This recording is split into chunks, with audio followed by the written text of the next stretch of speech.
spaceship with mass 8 times 10 to the 4 kilograms is returning to the Earth's surface. When it is at an altitude of 1.6 times 10 to the 5 meters, it has a speed of 7.5 times 10 to the 3 meters per second. Air drag slows the spaceship to 100 meters per second when it reaches the Earth's surface. How much work is done by the dragging force of the air? Assumed gravitational acceleration is 9.8 meters per second squared for the whole process. So, the work done by air resistance is simply the energy that is lost to thermal energy. So the total energy when it is at this altitude is the kinetic energy that it initially has, plus the potential energy of the gravity. So this is, let's call that the initial. That is when it first enters the Earth's atmosphere. Now, once it reaches down, it no longer has a gravitational potential energy. Since its height is 0, it's at the surface. Anything at the surface will have no gravitational potential energy. So it just has the kinetic energy of the final, of its final. It has the kinetic energy when it's close to the ground. And then that is the total mechanical energy of the spaceship entering the Earth's atmosphere. This is the energy that is left after it falls all the way down to the surface. Now, the loss of energy is simply the air resistance. So, you can write that the final kinetic energy minus the initial kinetic energy plus the initial potential energy.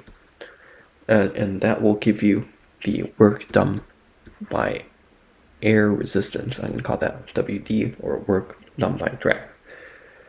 And then now you can plug in all of the equations.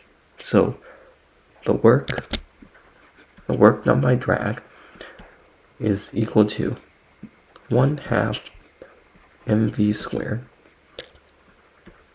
That's the final velocity when it's like very close to the ground, minus this part of 1/2 mv squared. This time it's the initial velocity, plus the potential energy is the mass times the gravity times the height. So you can simplify this to 1/2 mass.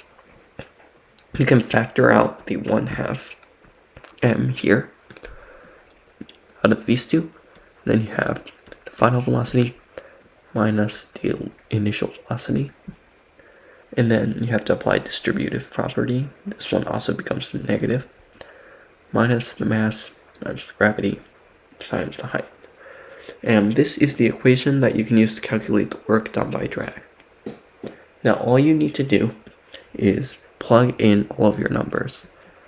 So you have 1/2, mass is 8 times 10 to the 4. Final velocity is 100 squared, minus the initial velocity of 7.5 times 10 to the 3 squared. It's the initial velocity. Then we're going to need to subtract the gravitational potential energy. Again, mass is 8 times 10 to the 4. And then have gravity, and then the height of 1.6 times 10 to the 5. And then now all you really have to do is plug everything into a calculator, or you can simplify it first. So this is equal to 4 times 10 to the 4 times minus 5.624 times 10 to the 7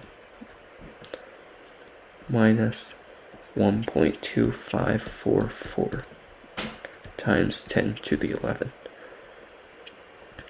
And then that is just simplifying it a little. And then if you plug it into a calculator again, you get that the work done by the drag force is about 2 minus 2.4 times 10 to the 12 joules. And that is how you solve this problem.